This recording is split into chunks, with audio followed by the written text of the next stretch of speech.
आपके नातेवाईक है क्या? माननीय सिटी इंजीनियर बच्चाओं साहेब, अबे चोर है वो चोर है। अब 200 करोड़ की भ्रष्टाचारी रिजॉर्ट बैठने वाला साबित कर रहे हैं। जब ईडी मालेगांव में आ रही है, पूरे महाराष्ट्र में जितने सबसे गंदे ऑफिसर हैं चुन के मालेगांव में दिया जाता है कि मुसलमानों से जाओ दुश्मनी निकालो। जो जगह स्कूल के लिए रिजर्व है उसे 12-25 के टुकड़े करके बेचिए। गरीब आवाम को, भोली भाली आवाम को जिन्हें मराठी नहीं समझती उन्हें फंसाया गया। मैं 2010 से इन जमीन माफियाओं के खिलाफ, गैर कानूनी जमीन के खिलाफ हमेशा आवाज उठाता रहा हूँ।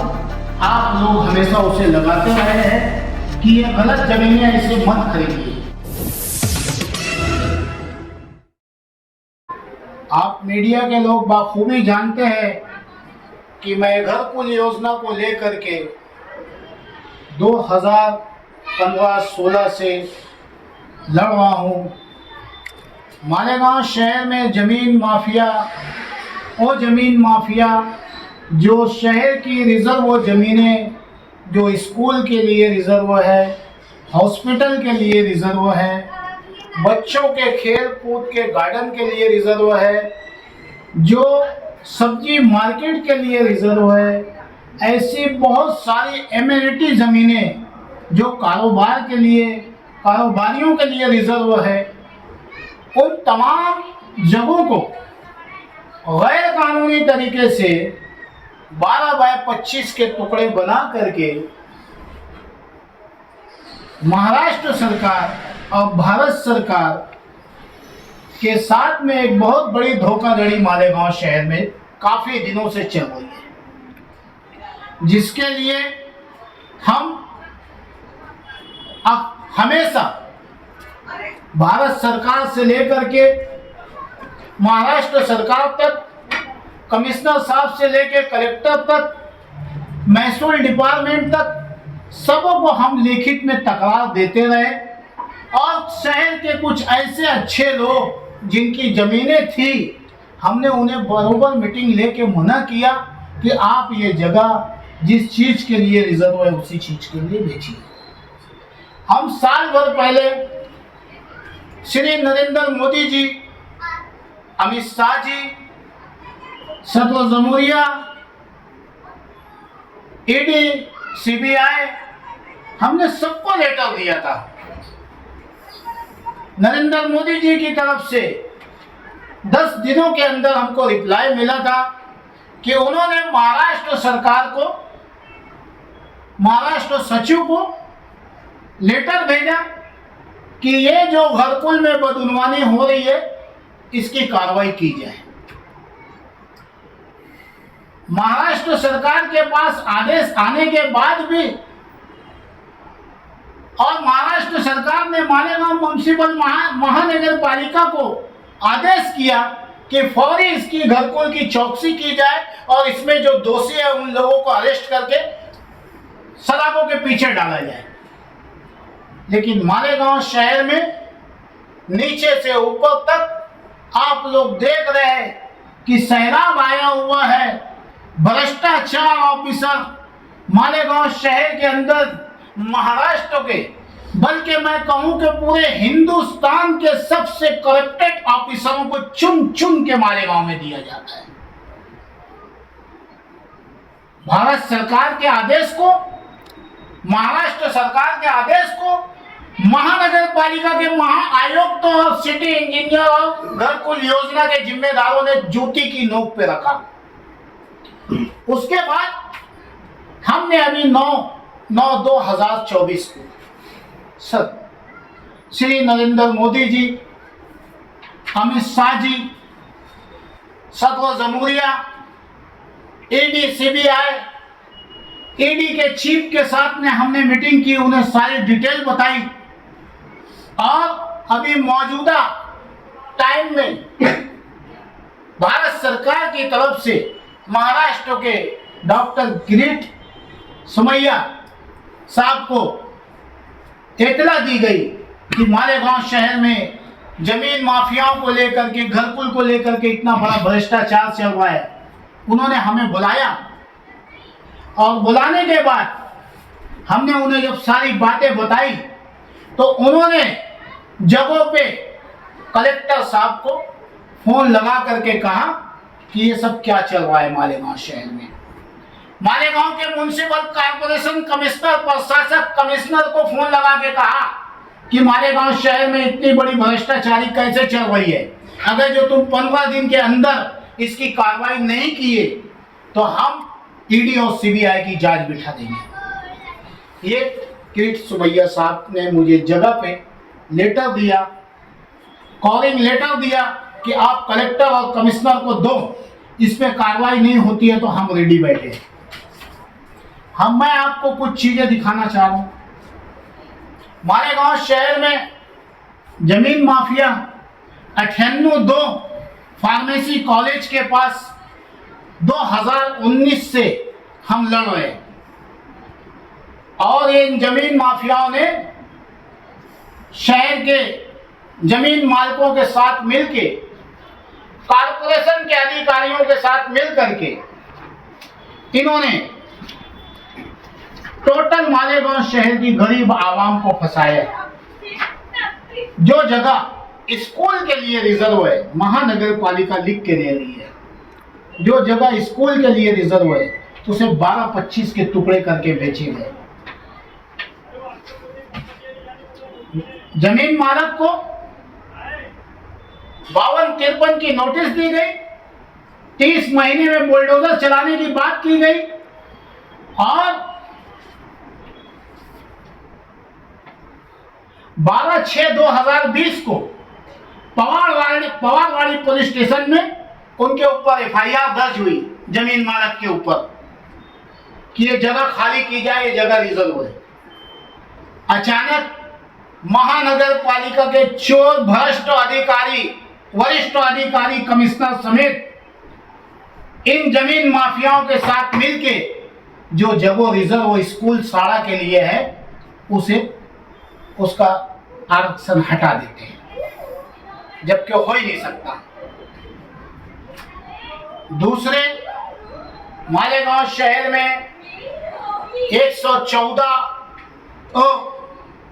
जो चंदनपुरी गेट के आगे फ्लड जोन की जगह, सेती की जगह 11 एकड़, 11.25 एकड़ जमीन जो सेती के लिए है, उस जमीन में 2010 और 11 में गैर कानूनी तरीके से प्लॉटिंग करके उसको 12-25 के टुकड़े बना के, कुछ कारखानेदारों को बेच के, कुछ मस्जिद वालों को बेच करके कि जब यहाँ पे आपका काम शुरू होगा तो हम आपको सड़क, गटर, लाइट, नल लगा करके देंगे।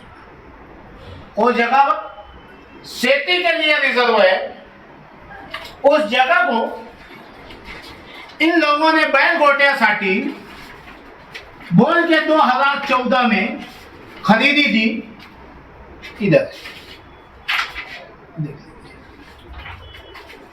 बैल गोट्यासाठी बोल के टेक्निकल उसे खरीदी दी गई। वहां पे 2023 मालेगांव एडिशनल कलेक्टर ने महाराष्ट्र सरकार की तरफ से आदेश जारी किया कि वो जगह का सेफ्टी के लिए है, अगर जो उसका 50% नजराना नहीं भरा गया तो उस जगह पे पूरा बुलडोजर चला दिया जाएगा, उस जगह को खाली कर लिया जाएगा, सभी जगह पे बुलडोजर चलाया जाएगा। गरीब आवाम को, भोली भाली आवाम को, जिन्हें मराठी नहीं समझती, उन्हें फंसाया गया। हद तो हो गई कि उस जगह पे मुझे अभी लोगों के फोन आ रहे कि तकरीबन उस जगह पे 11 मस्जिदें हैं। उस मस्जिद वालों को भी धोखा दिया गया, उस मस्जिद वालों को भी महाराष्ट्र सरकार को धोखा दिया गया, भारत सरकार को धोखा गया। मस्जिद के जिम्मेदारों की आंख में धूल झोंकी गई और गैर कानूनी जमीन उन्हें बेची गई। ये जो 114 की आप बता रहे जमीन, ये 114 की जमीन बिन शर्त दिवस में उन्होंने कहीं दूसरे को जगह दिए होंगे, और उसके मालिक कौन कौन है आप बताओ तो। उसके मालिक भी है ना सर, 10 लोगों के नाम है। कौन कौन है? ये जगह बदल की जगह है। हाँ वही ना, बिन शर्त की, यानी बदल उसके एवज में उन्होंने दूसरी कोई जगह दिए होंगे। इन्होंने टोटल 168 लोगों के नाम पे खरीदी निकाला हुआ है सर। और ये जगह बदल की जगह थी। बदल 2013 में हुआ और 2014 में इनको बैल गोटिया साटी बोल के खरीदी दी गई। और उसके बाद 2018-19 में उसी गढ़ के अंदर, उसी बिन सेती के अंदर एक 32 गुंठे का एने किया गया, उसका 50% नजराना अदा किया गया और उसे वहां पे लीगल करार दिया गया। जो 111 एकड़ में से 32 गुंठा का 50% नजराना भरा गया और गरीब भोली भाली आवाम को आज फंसाया गया। ये कलेक्टर का आदेश है, हमारा आदेश नहीं है। जो आज के टाइम में 50% नजराना उस जगह का 70 करोड़ के ऊपर है। किसी भी वक्त सरकार वहां बुलडोजर लेके खड़ी हो जाएंगी उन भोले भाले लोगों के वहां पर। आप जो ये कह रहे हो ये सारी बातें अगर सच है और ये मामला किरीट सुमैया के पास गया हुआ है तो इस पे तो कार्रवाई अटल है। वहाँ पे मुसलमानों की एक बड़ी बस्ती आबाद है और वहाँ पे आपने बताया 11 मस्जिदें भी है। अगर कार्रवाई हुई तो इन सब चीजों का क्या होगा? कार्रवाई तो होनी है ना।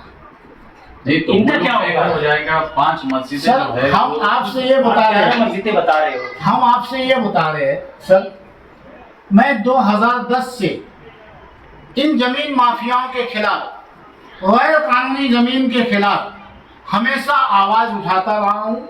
आप लोग हमेशा उसे लगाते रहे हैं कि ये गलत जमीनें ऐसे मत खरीदिए। हमारी किरीट सुमैया जी से, भारत सरकार से, महाराष्ट्र सरकार से हमने अपील की है अपने निवेदन में कि जो वहां पे लोगों ने जगह ली है इन जमीन माफियाओं की मिल्कियत जब्त की जाए और उनकी भरपाई की जाए। नहीं, भरपाई तो इस तरह से सरकार देंगी नहीं। सरकार के पास इतना पैसा ये नहीं है कि वो दे देंगी। हमारा मुद्दा यही है, आप जो झगड़ा कर रहे हैं आपका ठीक है, आपका ये नहीं है। 114 बिन शर्त की जगह थी, वो 98 की जो आप बोल रहे हैं उसके बारे में कोई नहीं, लेकिन ये 114 का जो मामला है, ये अगर बिन शर्त की जगह थी, इसके एवज में 100 एकड़ दूसरी जगह दूसरी दी गई, उसके जो भी होगा वो एकड़ उसकी जगह उन्होंने दिए होंगे, उसकी जगह उनको ये जगह मिली, उन्होंने कहा जो शेत सारा उनको भरने का है, जो भी रहता एने का जो टैक्स रहता 2013 से अगर वो है। और मैंने ऐसा सुना, आज मैं इसके कमिश्नर ऑफिस में, इसमें जो आपको लेटर वगैरह आ रहे सब कि इसका डिविजनल कमिश्नर में भी एक केस चल रही है। बिल्कुल चल रही है, बराबर है ना। तो डिविजनल कमिश्नर का जो डिसीजन आएगा वो भी है। आपने जो किया वो एक है, यानी वो जो बस्ती वाले हैं, वो बस्ती वालों पे आज लटकती तलवार आपने लगा दी, ऐसा नहीं लगता आपको? नहीं सर, मैंने क्यों लगा दी? मैंने क्या किया है? 114 कोई पहला मुद्दा तो है नहीं। मैं हर रिजर्व जमीन के बारे में चिल्ला रहा हूँ, गैर कानूनी जमीन के बारे में चिल्ला रहा हूँ, मैं लड़ रहा हूँ। घरकुल योजना में 200 करोड़ की जिम्मे भ्रष्टाचारी भई है, 200 करोड़। मैं 10 साल से 12 साल से चिल्ला रहा हूँ सर, 10 साल से चिल्ला रहा हूँ। नहीं, ये बात आप जो बोल रहे ना ये बिल्कुल सही है। वो यानी घरकुल का एक अलग मामला है। पूरा शहर जो है कम से कम 35% आबादी जो है शहर की वो 12-25 में बसी हुई है। तो क्या इन सबको बेघर करने का काम रिजवान बैटरी वाला करेंगे? 12-25 की जो आबादी बसी है रिजवान बैटरी वाले ने नहीं बसाया है।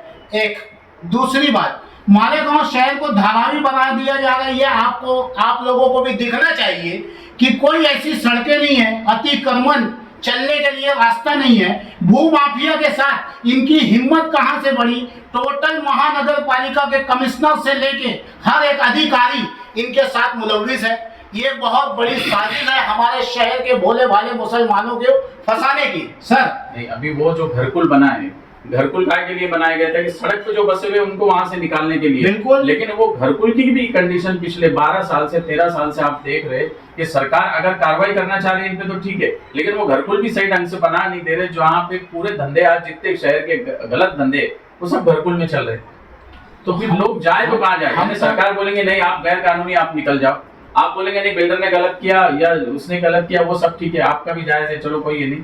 लेकिन वो गरीब जो है वो गरीब ने कहाँ जाएगा? बोल।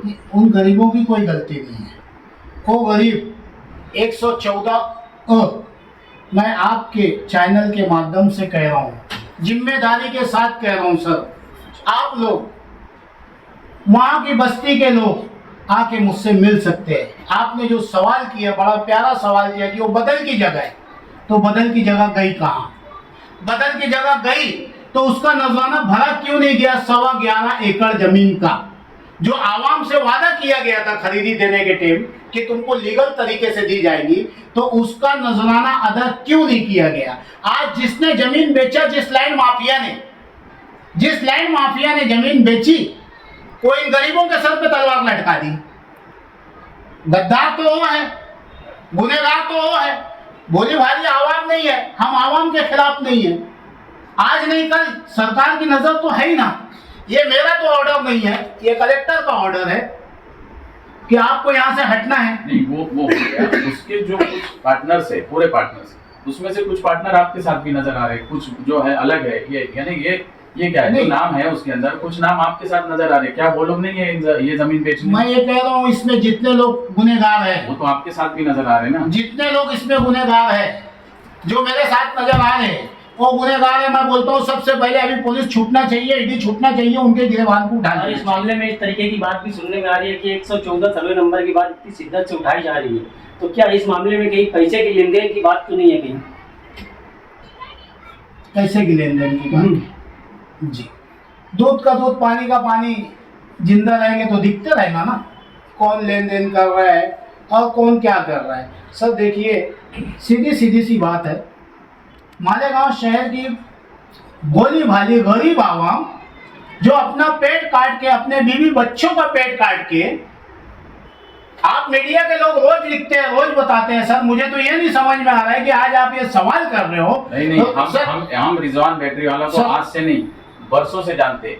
तो हम ये चाह रहे हैं कि रिजवान बैटरी वाला किसी का इस्तेमाल तो नहीं हो जाए। रिजवान बैटरी वाला किसी का इस्तेमाल नहीं होगा। आपका सवाल है कि उनके कुछ पार्टनर मेरे साथ दिख रहे, तो मैं ईडी से रिक्वेस्ट करूंगा, पुलिस से रिक्वेस्ट करूंगा कि पहले इनके ही गिरफ्तार को पकड़ो, ये भी उसमें शामिल है, तो छोड़ना नहीं चाहिए इनको। मैं फिर से वहीं पे आता हूँ कि अगर इस मामले में कार्रवाई आपने बताया कि होना तय है, हाँ, आपने बताया वहाँ पर 11 मस्जिद है जी, और वहाँ पे एक बड़ी आबादी है मुसलमानों की, जी, गरीब लोग जी, हैं, और एक पेट्रोल पंप भी है वहाँ पे। जी, तो इन सब का क्या होगा? यानी इन माफियाओं के खिलाफ जो आप कार्रवाई कर रहे हो, इन पे कार्रवाई होती है, गरीब लोग कहाँ जाएंगे आज अगर कार्रवाई हो जाती है तो उस पे?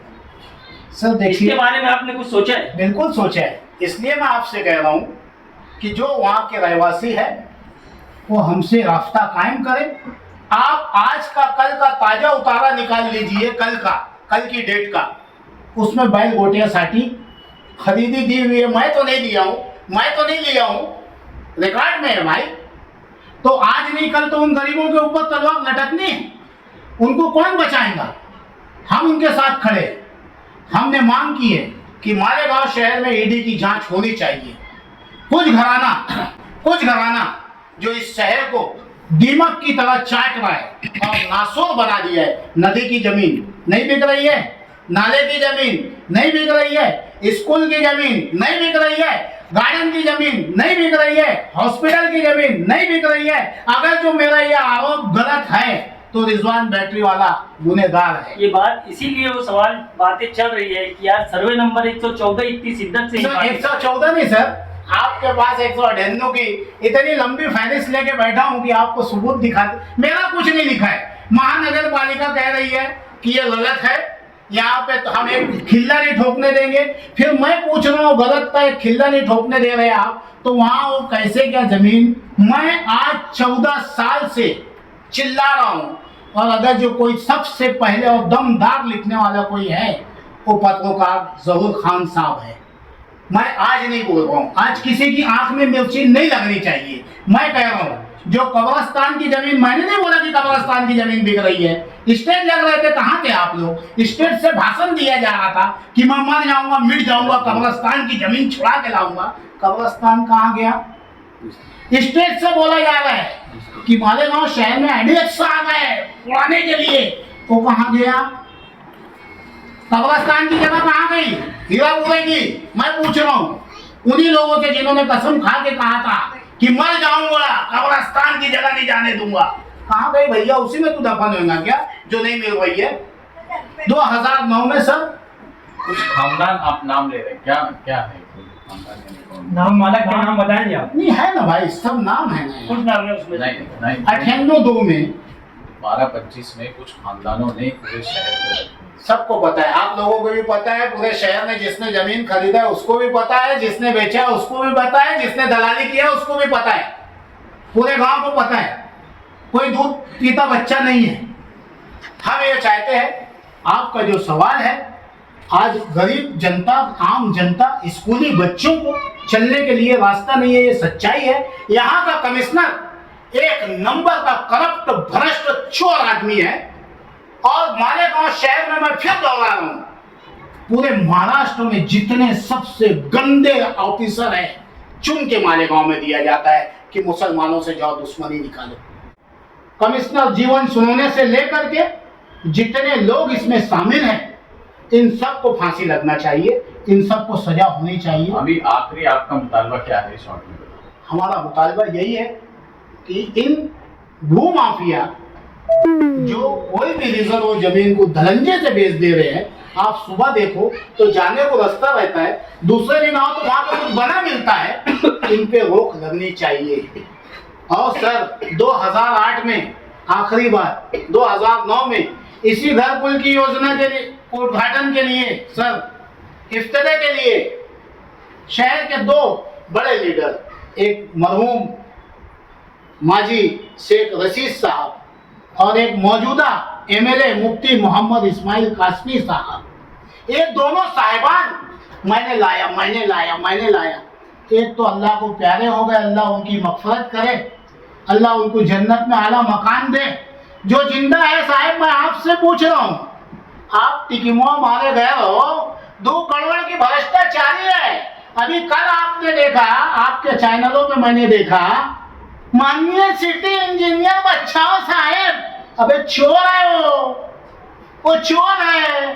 अब 200 करोड़ की भ्रष्टाचारी है, रिजवान बैटरी वाला साबित कर रहा है। जब ईडी मालेगांव में आ रही है तो अब आपका क्या बोलना है? आप इन चोरों के साथ हो कि रिजवान बैटरी वाले के साथ हो? ये शहर की आवाम का सवाल है। मालेगांव के सभी लीडरों से, माजी लीडर से भी सवाल है कि हॉस्पिटल की जमीनें कहां गई, बता।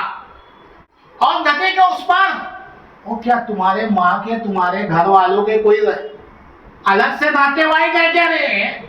उधर नदी के उस पार टैक्स हमसे लो, काम उधर करो, तुम्हारी माँ बाप के नातेवाईक है क्या?